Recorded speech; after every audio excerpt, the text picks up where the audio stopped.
आज आपण गावरान पद्धतीची अंडा करी बनवणार आहोत। खूप छान रेसिपी आहे। अगदी चमचमीत झणझणीत ही अंडा करी होते। त्याच्यासाठी मी ही अंडी उकडून घेतली। कढईमध्ये थोडं तेल गरम करून घेतलं आहे। अंडी थोडी आपण फ्राय करून घेऊया। अंडी आपली फ्राय करून झाली आहे। खूप जास्त हे करायची नाहीत, नाहीतर कडक होतील। आता काढून घेऊ। हा आपण खडा मसाला घेतलेला आहे। खडा मसाला घेतलेला आहे। त्याच कढईमध्ये आपण हा थोडासा परतून घेऊया। त्यामध्ये मी हे 3 मध्यम आकाराचे कांदे उभे चिरून घेतले। कांदे घातलेले आहे, थोडे परतून घेऊया। कोथिंबीर, आलं, लसूण आणि हिरवी मिरची घेतली आहे, ही वाटून घेऊया। आलं लसूण वाटून घेतली। आता हे वाटून घेऊ। कढईमध्ये तेल गरम केलं आहे, थोडं हिंग घातलंय।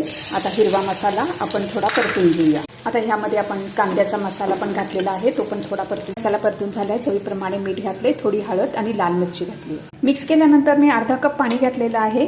आता हा मसाला आपण 5 मिनिटं शिजवून घेऊ। मसाला शिजल्यानंतर त्याच्यामध्ये उकडलेली अंडी घालायची आहेत आणि थोडी गरम करून घे। गावाकडची अंडा